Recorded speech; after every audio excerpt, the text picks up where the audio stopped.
Ciao a tutti da Tabriz, siamo svegliati questa mattina, abbiamo fatto colazione, abbiamo preparato le moto e proprio un istante fa una ragazza e i genitori mi ha vista e è venuta ad abbracciarmi, ha voluto fare una foto insieme e poi è tornata e mi ha portato, avete presente quelle scatole di cioccolatini che si portano a cena con dentro noci, allo zafferano, frutta secca e me l'ha regalata.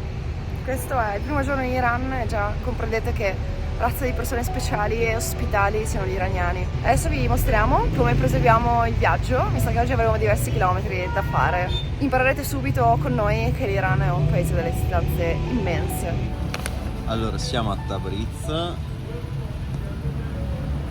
qua e adesso scenderemo, forse vediamo come siamo, andiamo a vedere delle torri funerarie a Marrakech qua e dopo scenderemo perché forse entro stasera dovremmo raggiungere Hamadan. Sembra lontanissima. Che è lontanissimo perché sono 550 km, però difficilmente abbiamo altra scelta per dopo concentrarci su altre cose, perché questa è un'area che abbiamo già visto, infatti vicino a Takkab, passiamo fuori su questa strada, a pochi chilometri c'è il sito di Soltanie, che vi mettiamo il link all'altro episodio dove potete vedere. Bellissimo. Bellissimo, andate a vedere.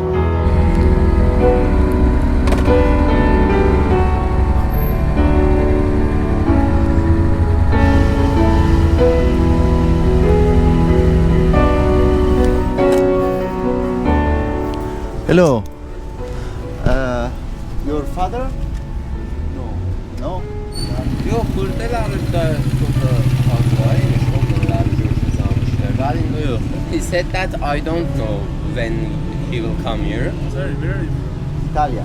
Italy. Very nice. So next time, don't worry. You are going? Yeah, we are going. So you are leaving Tabriz? Or? Yeah, we are leaving Tabriz to Hamadan. Well, Okay. Have a Thank nice you. time, sir. Thank you. Goodbye. Ho bisogno di devo grattarvi la testa.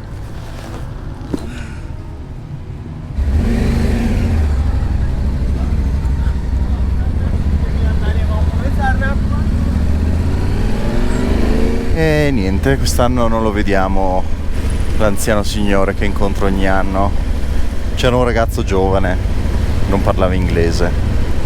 Paradossale come il vecchio lo parlasse molto meglio di un ragazzo di 20 anni. Allora, mentre cerchiamo di scivolare via da Tabriz attraverso le sue strade trafficate, volevo raccontarvi qualche cosa di ieri, che dall'hotel siamo andati al bazar, abbiamo fatto una passeggiata per la città di Tabriz, ho visto tante ragazze che attraversavano la strada senza velo, che camminavano per le strade senza velo e l'ho trovato un gesto di un coraggio incredibile in questo paese.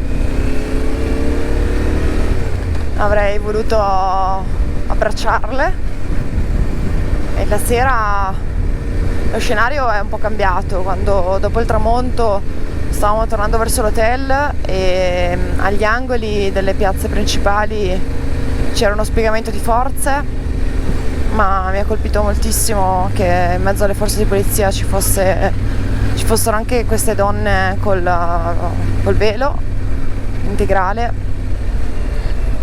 molto serie,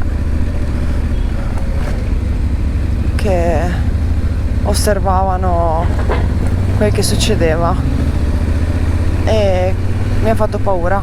L'Iran è un paese meraviglioso, ma con una situazione politica particolarmente difficile, complicata, complessa, delicata. Ho appena cercato di allungarci delle mele, ma io non so dove metterle, non so neanche come prenderle nel mezzo di sto traffico fuori di testa. Sono speciali gli iraniani. Ma come ti vedono addosso quando vedono che siamo dei stranieri? Abbiamo fatto benzina per la prima volta in Iran, in questa fantastica pompa. Abbiamo dovuto pagare ben 93 centesimi per fare il pieno a 2 moto. Qualcuno dirà: ah, ma non sarà benzina di qualità. Ma che me ne frega!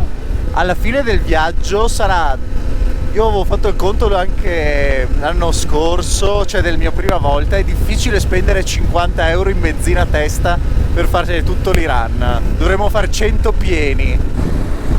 Ieri l'hotel abbiamo pagato 28 euro con la colazione. Sì, era un hotel molto modesto, però insomma, un posto dove dormire e farsi una doccia calda. E stasera dormiamo al Grand Hotel. 4 stelle, mi ha chiesto 14.388.000 rial, 27 euro. No, non ci credo, con la colazione. Con la colazione inclusa.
Bisogno di un barbiere.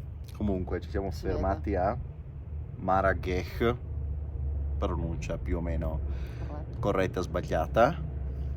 Dovevamo passare di qua dopo 150 km, 130 che abbiamo fatto da Tabriz, e invece 35 gradi, phon di caldo tutto il giorno. Dovevamo farne 550, fermati ai primi 130. No, penso che il sogno, cioè viaggiare in Iran, il sogno è poter fare 100-150 km al giorno in moto tutti i giorni, fermarsi, doccia, rivestirsi e via. 2 mesi, così, 3 mesi per girarlo. E neanche vederlo tutto. E neanche vederlo tutto a quelle velocità lì. Ci siamo fermati in questa cittadina e io vi racconto 4 puttanate ed essenzialmente facciamo history for dummies, come si suol dire, tipo storia per gli stupidi. No, non perché voi siete stupidi, ma perché si dice così. No, ma perché si dice così in inglese, stories for dummies, cioè la cosa migliore è quando tu parli di storia in maniera idiota. Esatto. Cioè, ma in maniera divertente. Non pipponi. Ma no, non voglio fare cattedra. pipponi, perché per i pipponi ci sono tutti altri contesti e robe pallose. Siamo in sta cacchio di città, Marrakech, dove ci sono un paio di tombe selgiukidi del XII secolo, XI e XII secolo. Ne vedremo 3 o 4, sono veramente belline. Questa qua che è davanti a noi si chiama Gombad-e Sork, che vuol dire la cupola rossa, ed è stata costruita esattamente a metà del XII secolo, quindi 1150, nell'ultima parte del periodo del grande impero selgiukide.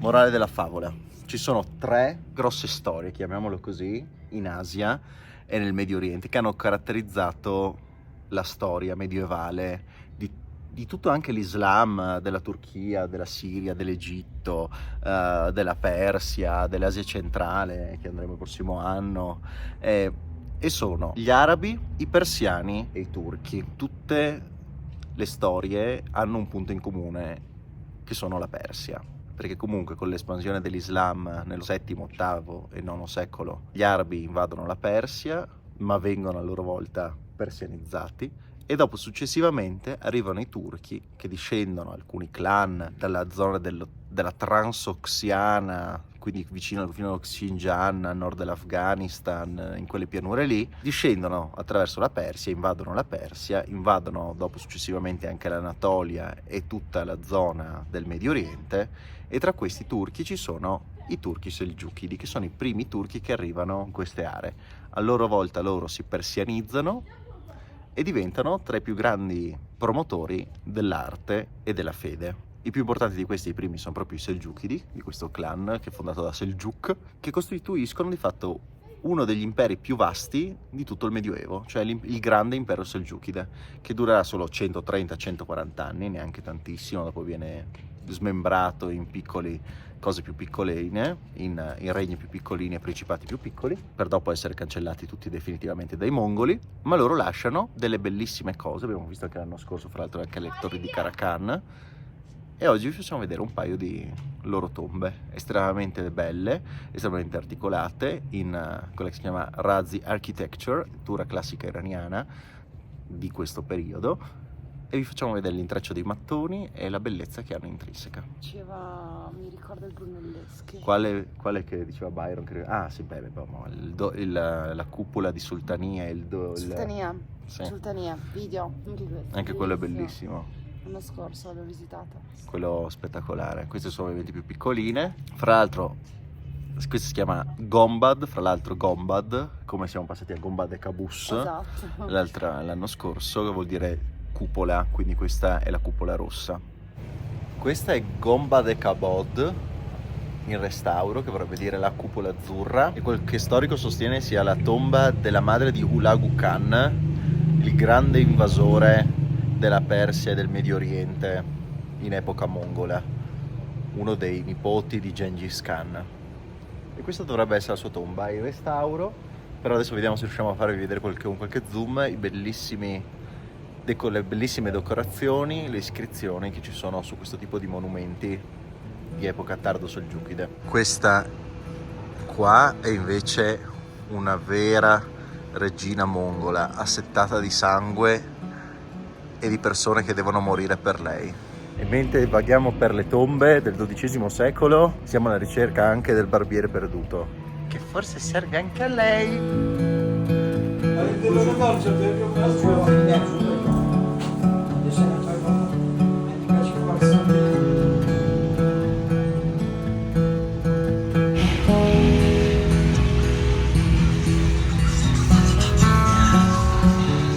Dopo tutto il giorno e la batteria che sta per morire, un secondo per dire che questa struttura è di epoca ilcanide del 1330 circa, ed è avete visto, vi mettiamo una foto dalla parte davanti che è stupenda, ed è una classica tomba di epoca proprio ilcanide, prima che arrivassero i Timuridi, anche in questa zona, a distruggere tutto dopo essere arrivati i mongoli. Tra l'altro gli ilcanidi sono i mongoli che si sono stanziati in Persia, e questa è una delle bellissime architetture che hanno lasciato, perché oltre a distruggere hanno anche innovato e creato veramente un mix eccezionale con l'architettura esistente, portando l'architettura a una nuova forma estremamente artistica e bellissima. Italia, vuoi foto? Merci.